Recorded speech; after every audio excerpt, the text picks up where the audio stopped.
नमस्कार, मेरा नाम है नितेश और आज मैं आपके साथ एम लक्ष्मीकांत की संपूर्ण पुस्तक का पूरा लाइन बाय लाइन आपके साथ डिस्कशन करूंगा।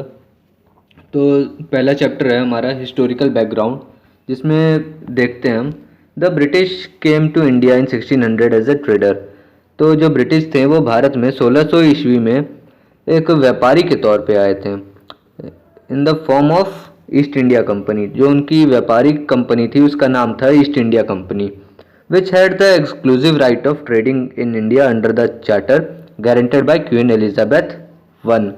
तो क्वीन एलिजाबेथ वन जो थी उनके द्वारा एक चार्टर साइन किया गया था ईस्ट इंडिया कंपनी के नाम पे कि जो ईस्ट इंडिया कंपनी है उसे भारत के अंदर व्यापार करने का अधिकार होगा। इन 1765 the company which till now had purely trading function obtained the दीवानी। तो 1765 में क्या हुआ कि कंपनी ने दीवानी का अधिकार ले लिया और अब उस 1765 से पहले उसके 1764 में बक्सर का युद्ध हुआ था। और जब तक बक्सर का युद्ध हुआ था तब तक क्या हुआ कि कंपनी सिर्फ ट्रेड कर रही थी। और दीवानी जब उसने 1765 में लिया तो कहाँ की लिया? बंगाल की लिया, बिहार और उड़ीसा की। तो और दीवानी क्या होता है? दीवानी जो रिवेन्यू और सिविल जस्टिस करने का अधिकार ले लिया। रिवेन्यू मतलब जो वहाँ पे कर वसूल करना था वो सब अब कंपनी वसूलेगी, और सिविल जस्टिस मतलब जो भी न्याय के काम होंगे वो सब कंपनी के हाथों में होगा। This started its career as a territorial power. तो इससे क्या हुआ कि उनका जो करियर था एक शासक के तौर पे शुरू हो गया। इन 1858 इन द वेक ऑफ सिपाही म्यूटिनिटी। तो जब सिपाही विद्रोह हुआ था 1857 का, उसके बाद से 1858 में क्या हुआ, जो ब्रिटिश क्राउन था assumed direct responsibility for the governments of India. जो ब्रिटेन का सत्ता था, क्राउन था, उसने अपने आप को सीधे जिम्मेदार ठहराया भारत में जो भी शासन हो रहा था उसके प्रति। This rule continued until India was granted independence on August 15, 1947। तो ये क्राउन का जो शासन था वो कब तक चला? जब तक इंडिया ने अपना इंडिपेंडेंस 1947 में नहीं ले लिया तब तक चलता रहा।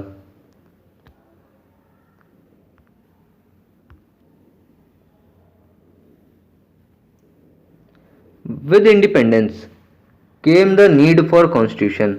आज़ादी के साथ साथ हमें अब संविधान की भी जरूरत पड़ी। Hence a constituent assembly was formed for this purpose in 1946। तो इसके लिए कॉन्स्टिट्यूएंट असेंबली बनी। कब बनी? 1946 में। And on January 26, 1950 the constitution came into be. और 26 जनवरी 1950 में जो संविधान था वो लागू हो गया। However various features of the Indian Constitution and polity have their roots in British rule। लेकिन यद्यपि जो भारत का संविधान है उसके अंदर काफ़ी सारे जो फीचर्स हैं, जो बातें हैं, वो सब जो ब्रिटिश राज है उससे लिया हुआ है। There were certain events in the British rule that laid down the legal framework for the organization and functioning of government and administration in British India। तो काफ़ी सारे ऐसे इवेंट्स हुए हैं ब्रिटिश काल में जो कि इंडिया के अंदर शासन और प्रशासन दोनों के लिए नियम और कानून बताए हैं। They were explained here in chronological order under two major headings। तो इनको समय के साथ में बांट करके दो मेजर हेडिंग में दिखाया गया है। द कंपनी रूल, जो 1773 और 1858 के बीच में जो कंपनी शासन कर रही थी उसको कंपनी रूल कहा गया। और 1858 से 1947 तक क्राउन रूल, जब क्राउन का शासन हो गया वो क्राउन रूल हो गया। उसके बाद अब देखते हैं कंपनी का रूल, जो 1773 से 1858 तक चला। तो उसमें सबसे पहले क्या आया? Regulating act of 1773। तो this act was great constitutional importance. इस एक्ट का काफ़ी महत्वपूर्ण स्थान है अपने कॉन्स्टिट्यूशन में। It was the first step taken by the British government to control and regulate the affairs of the East India Company in India. यह British government के द्वारा पहला कदम था, फर्स्ट स्टेप था, किसके लिए? Control and regulate the affairs, जो भी भारत में ईस्ट इंडिया कंपनी के काम हो रहे थे उनको कंट्रोल करने के लिए और सुचारू रूप से चलाने के लिए। It recognised for the first time the political and administrative function of the company. तो इससे जो राजनीतिक और प्रशासनिक जो काम थे वो कंपनी के, वो सब इसमें दिखाई देते हैं। It led the foundation of central administration in India. इससे क्या हुआ है? केंद्रीय प्रशासन बना भारत के अंदर। The features of this act were as follow. इस एक्ट के फीचर्स थे वो देखते हैं। It designated the governor of the Bengal as the governor general of Bengal. जो बंगाल का गवर्नर था उसको गवर्नर जनरल ऑफ बंगाल बना दिया गया। And created an executive council. एक काउंसिल भी बनाई गई जिसमें 4 मेंबर्स थे जो कि उसकी मदद करते। और जो पहला गवर्नर जनरल था वो कौन था? लॉर्ड वॉरेन हेस्टिंग था। तो it made the governors of Bombay and Madras presidencies subordinate to the governor general of Bengal, unlike earlier when the 3 presidencies were independent of one another. तो इससे क्या हुआ कि जो गवर्नर थे बॉम्बे के और मद्रास के, तो वो गवर्नर जनरल ऑफ बंगाल के अंदर में आ गए। और पहले क्या था? ये तीनों प्रेसिडेंसीज बंगाल, बॉम्बे और मद्रास तीनों ही स्वतंत्र थीं और एक दूसरे से अलग अलग रहती थीं। It provided for the establishment of a supreme court at Calcutta. इससे के तहत एक सुप्रीम कोर्ट कलकत्ता के अंदर बना, कंप्राइजिंग 1 चीफ जस्टिस एंड 3 जजेस, जिसमें एक चीफ जस्टिस था और 3 अदर जजेस थे। तो सबसे पहला जो सुप्रीम कोर्ट बना वो कब बना? 1774 में। कहाँ बना? कलकत्ता में। इसमें एक चीफ जस्टिस था और 3 अलग जज थे। It prohibited the servants of the company from engaging in any private trade और एक्सेप्टिंग प्रेजेंट्स और ब्राइब फ्रॉम द नेटिव्स। इससे क्या हुआ कि जो कंपनी के नौकर थे उनको कंपनी के अलावा कहीं और या प्राइवेट में ट्रेड करने की, व्यापार करने की अनुमति नहीं थी, या फिर किसी भी तरह का उपहार या जो प्रेजेंट है, गिफ्ट है, वो सब लेने की वो मनाही थी। It strengthened the control of the British government over the company by requiring the court of director. इसमें जो ब्रिटिश गवर्नमेंट ने अपना क्या किया, काफ़ी ज़्यादा कड़ी पकड़ बना ली इसके ऊपर। और कैसे बनाई? कोर्ट ऑफ डायरेक्टर जो थे, जो कंपनी के निदेशक थे, उनके द्वारा काफ़ी अच्छी पकड़ इस पे बना लिया। To report on its revenue, civil and military affair in India. तो कोर्ट ऑफ डायरेक्टर से वो क्या कराते थे? जो भी रिपोर्ट चाहिए होती थी भारत के अंदर रिवेन्यू की, सिविल की और मिलिट्री अफेयर्स की, वो कोर्ट ऑफ डायरेक्टर से ले लेते थे। उसके बाद दूसरा क्या आता है? अमेंडिंग एक्ट आया है 1781 का, in a bid to rectify the defects of regulating act 1773। तो ये क्यों आया? जो 1773 का रेगुलेटिंग एक्ट था उसके दोष को दूर करने के लिए इस अमेंडिंग एक्ट को लाया गया, जो कि 1781 में आया। The British parliament pass the amending act of 1781, also known as the act of settlement. इसको सेटलमेंट का एक्ट भी कहते हैं। इसके क्या क्या खास फीचर थे उसको देखते हैं। तो it exempted the governor general and the council from the jurisdiction of supreme court for the acts done by them। तो इसमें क्या था कि गवर्नर जनरल और जो काउंसिल है उसको सुप्रीम कोर्ट के न्याय से अलग कर दिया गया, और जो भी वो काम करते थे मतलब उसको सुप्रीम कोर्ट उसके ऊपर कोई फैसला नहीं सुना सकती थी। It also accepted the servants of the company from jurisdiction जो कंपनी के नौकर लोग थे, मतलब जो भी कंपनी में काम करने वाले लोग थे, उनको भी सुप्रीम कोर्ट के न्याय से दूर कर दी।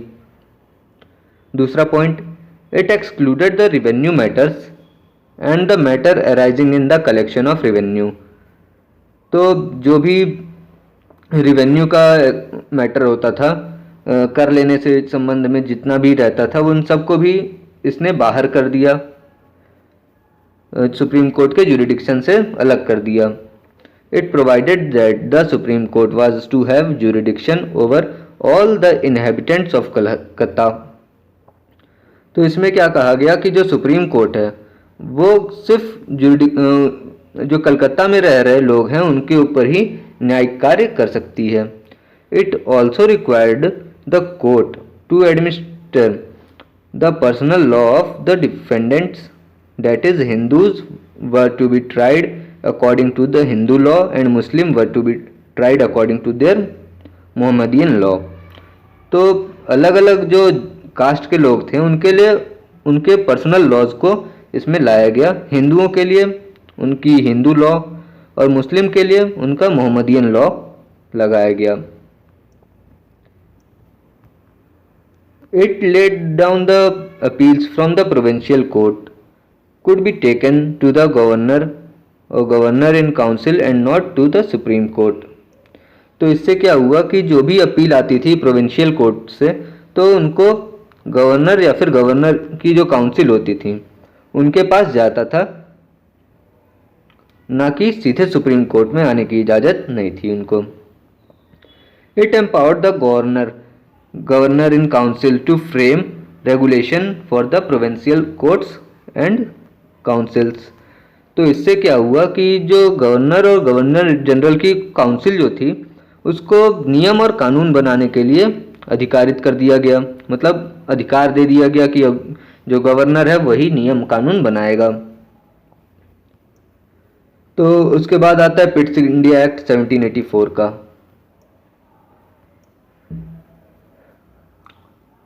इसमें क्या था वो देखते हैं, फीचर्स देखते हैं इसके।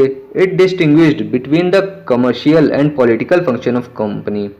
ये कंपनी की जो वाणिज्यिक मतलब जो व्यापार करने वाली जिम्मेदारी थी या जो पावर थे उसको, और जो राजनीतिक पावर थे उनके बीच में बंटवारा कर देती है। It allowed the court of director to manage the commercial affair. तो जो कोर्ट ऑफ डायरेक्टर थे उनको क्या कहा, आप कॉमर्स मतलब जितने भी व्यापार या वाणिज्य वाले काम हैं वो आप देखिए। But created a new body called board of control to manage the political affair. अब राजनीतिक काम जो था वो बोर्ड ऑफ कंट्रोल के पास था और जो व्यापार का काम था वो कोर्ट ऑफ डायरेक्टर के पास था। Thus it established A system of double government. तो इससे एक डबल गवर्नमेंट का सिस्टम लागू होता है। It empowered the board of control to supervise and direct all operation of the civil and military government और revenues of the British positions in India. तो इससे क्या हुआ, जो बोर्ड ऑफ कंट्रोल था उसको अधिकार मिला कि जो भी सिविल और मिलिट्री गवर्नमेंट या फिर रिवेन्यूज लेना है तो ब्रिटिश जो मतलब जो ब्रिटिशर के जो भी काम थे, चाहे वो सिविल के हों मतलब न्याय के हों या मिलिट्री वाले काम हों, वो सब बोर्ड ऑफ कंट्रोल देखेगा। 10 the act was significant for two reason. First, the company territories in India were for the first time called the British possession in India. तो इससे का क्या दो चीज़ें दिखती हैं वो उसमें देखते हैं।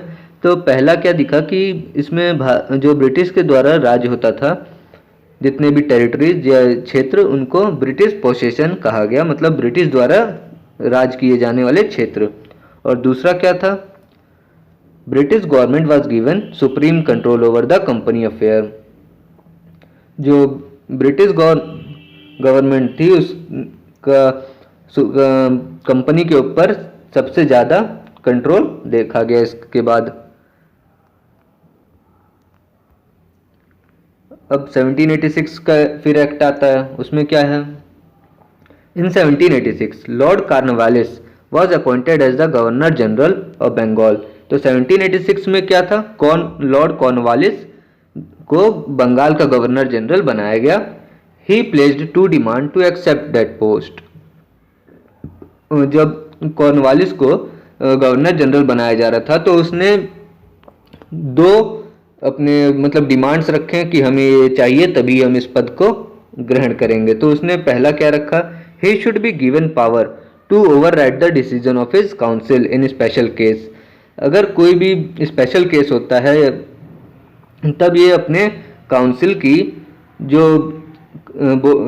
काउंसिल अगर कोई निर्णय देती है तो उसके ऊपर ये बाध्यकारी नहीं रहेंगे कि काउंसिल के निर्णय को ये माने, ये उसके ऊपर भी अलग से अपना नियम बना सकते हैं।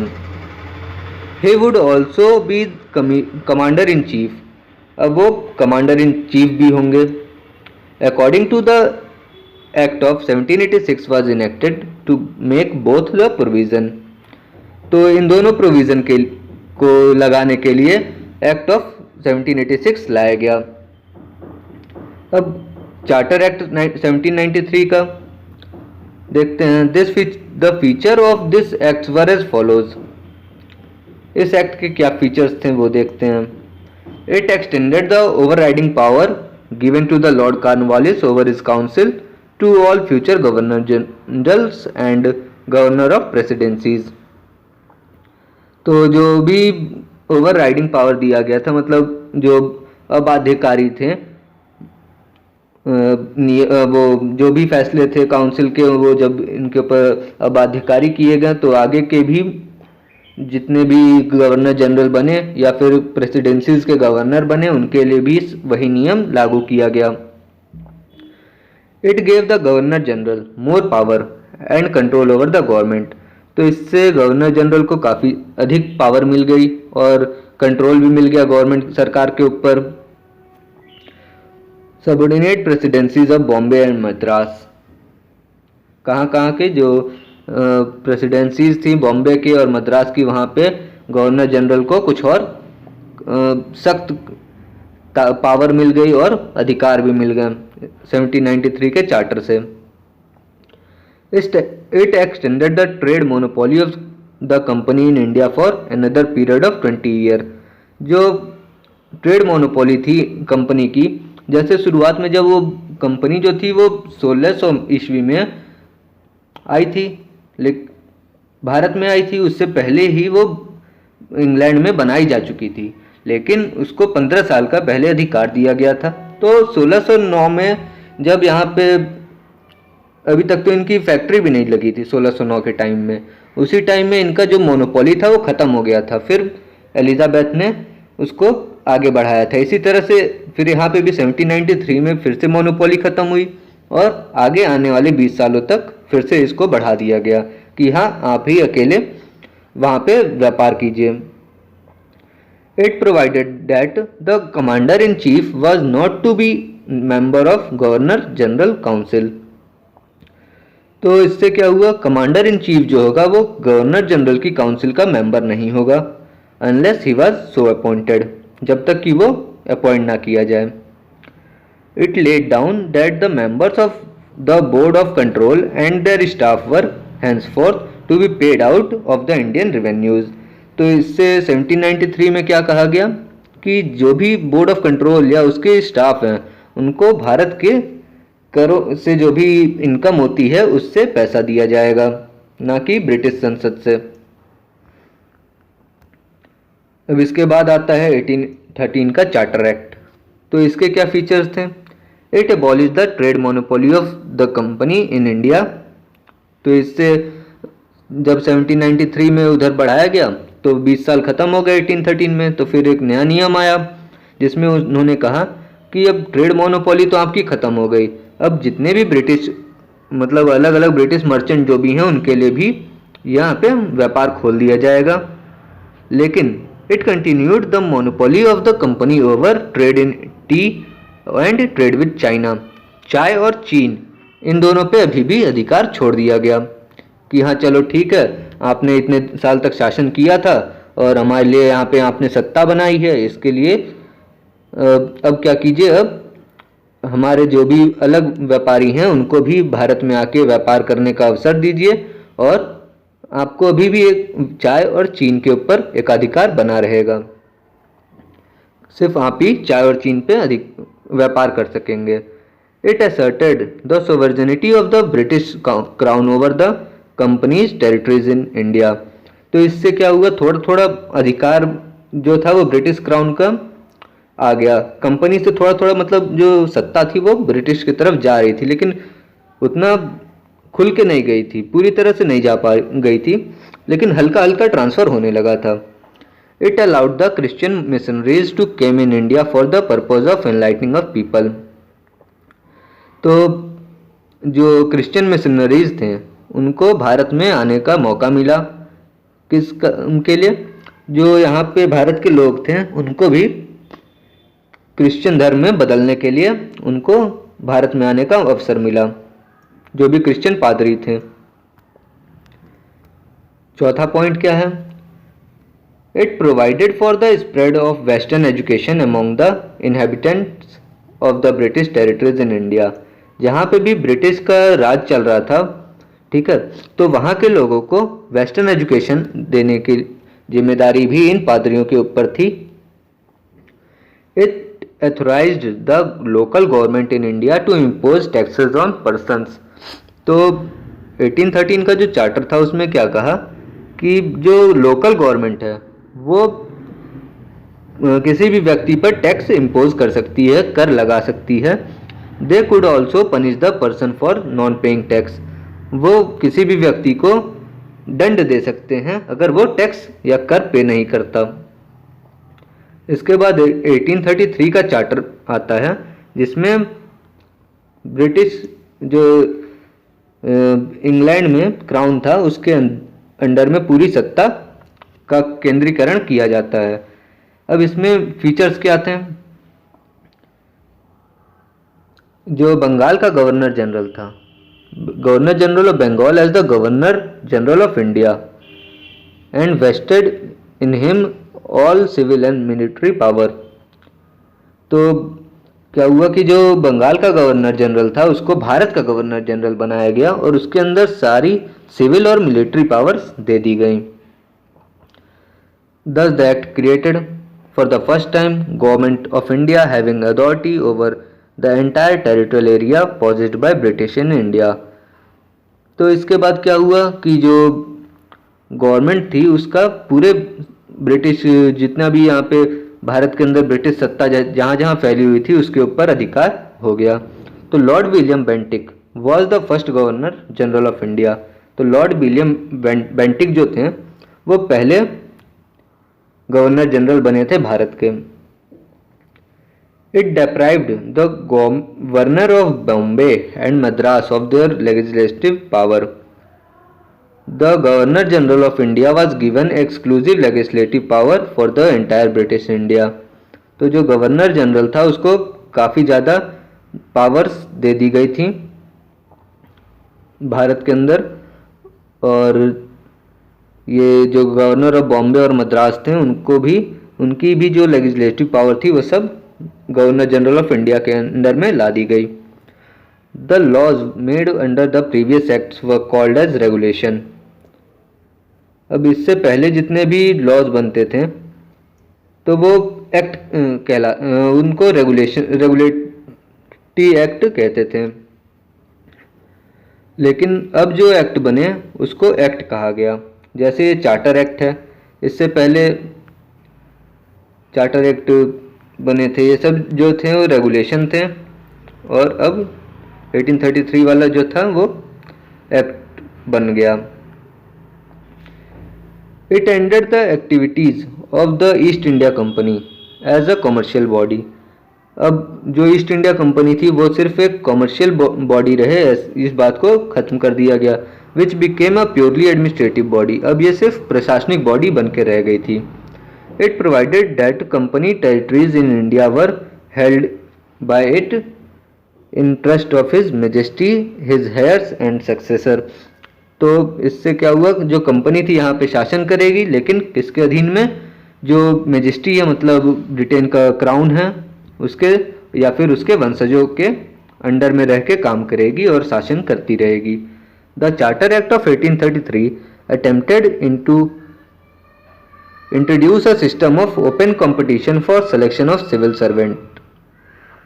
जो सिविल सर्वेंट थे उनके ओपन मतलब खुली प्रतियोगिता कराने लगी, इस एक्ट के थ्रू शुरू हुआ। And stated that Indian should not be debarred from holding any place, office और एम्प्लॉयमेंट अंडर द कंपनी।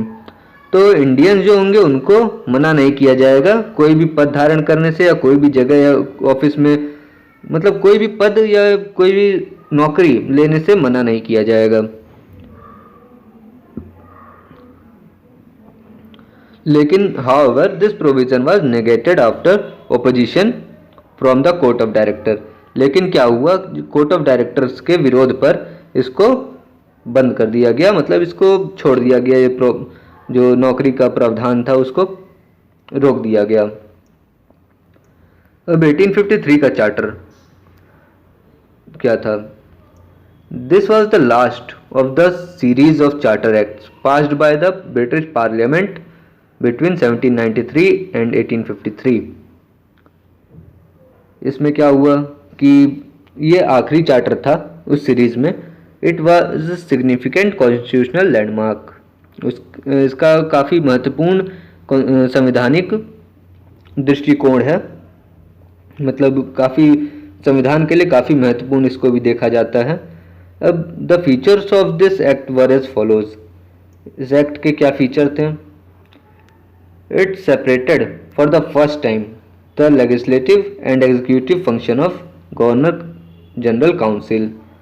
तो जो गवर्नर जनरल की काउंसिल थी उसका लेजिस्लेटिव और एग्जीक्यूटिव जो नियम बनाना और उसको पालन कराने की जो जिम्मेदारी थी उसको अलग अलग करती है। It provided for the addition of 6 new members called legislative councillors to the council. अब इससे क्या हुआ, 6 नए मेंबर्स और जोड़े गए जिसको लेजिस्लेटिव काउंसिलर कहा जाता था। In other words, it established a separate Governor General Legislative Council which came to be known as Indian Legislative Council। तो इसको अगर दूसरे शब्दों में कहा जाए तो इसने क्या किया, एक अलग से काउंसिल बना दी, एक सदस्यों की एक कमिटी बना दी जो कि इंडियन लेजिस्लेटिव काउंसिल कही जाने लगी। This legislative wings of the council function as the mini parliament. ये छोटे रूप से संसद की तरह भी काम करने लगी और इसकी जो प्रोसीजर थे, काम करने के तरीके थे, वो भी ब्रिटिश पार्लियामेंट की तरह थे। Thus legislation for the first time was treated as a special function of the government requiring special machinery and special process। तो इससे क्या हुआ कि जो लेजिस्लेशन था उसको पहली बार ऐसा ट्रीट किया गया कि स्पेशल फंक्शन है उसके पास गवर्नमेंट के लिए और उसके लिए वो स्पेशल मशीनरीज और पावर का इस्तेमाल कर सकती हैं। It introduces an open competition system of selection and recruitment of civil services. अब उस टाइम तो मना कर दिया गया, रोक दिया गया विरोध पे, और फिर इसमें दोबारा वही बात हुई कि खुली प्रतियोगिता कराई जाएगी सिविल सर्वेंट के लिए। The covenanted civil service was thus throw open to it Indian also. जो सिविल सर्विसेज थी, आईएएस की परीक्षा जो रहती थी, आईसीएस की परीक्षा, तो उनको इंडियंस के लिए भी खोला गया। अकॉर्डिंगली द मकाले कमेटी, इसके लिए एक मकाले कमेटी बनी थी, the committee on the Indian civil service. जो भारतीय सिविल सर्विसेज मतलब भारत की प्रशासनिक सेवा जो थी उनके लिए एक मकाले कमेटी का गठन हुआ था। इस कमेटी का गठन कब हुआ? 1854 में इसका गठन किया गया था। आगे points. It extended the company's rule and allowed it to retain the possession of Indian territories on trust for the British crown. यह ब्रिटिश क्राउन के अंदर में मतलब कंपनी के नियमों को पालन करा रही थी, but it did not specify any particular period unlike the previous charter. लेकिन इसमें क्या हुआ, कोई स्पेसिफिक पर्टिकुलर पीरियड नहीं बताया गया जैसे कि पिछले चार्टर्स में बताया जाता था। This was a clear indication that the company's rule could be terminated at any time the parliament like. अब इसका क्या मतलब हुआ कि जो कंपनी का रूल है उसको कभी भी ख़त्म किया जा सकता है जैसे ही पार्लियामेंट कहेगी। जो ब्रिटेन की पार्लियामेंट होगी वो कभी भी चाहे तो कंपनी के नियम को ख़त्म कर सकती है। It introduces for the first time local representation in the Indian legislative council. अब इसमें क्या हुआ, लोकल रिप्रेजेंटेशन, जो यहाँ के भी लोकल लोग थे उनका इंडियन लेजिस्लेटिव काउंसिल के अंदर पहली बार रिप्रेजेंटेशन हुआ। वहाँ पे वो लोग आए और अपनी बातों को कहें। Of the 6 new legislative member of the governor general council 4 members were appointed by the local government of Madras, Bombay, Bengal and Agra. तो जो 6 मेंबर्स जिसको हम नई सभा में लाए थे, जो गठन की गई थी काउंसिल, उसमें गवर्नर जनरल की जो काउंसिल थी उसमें जो 6 नए मेंबर आए थे उसमें से 4 जो होंगे वो मद्रास, बॉम्बे, बंगाल और आगरा से लिए जाएंगे।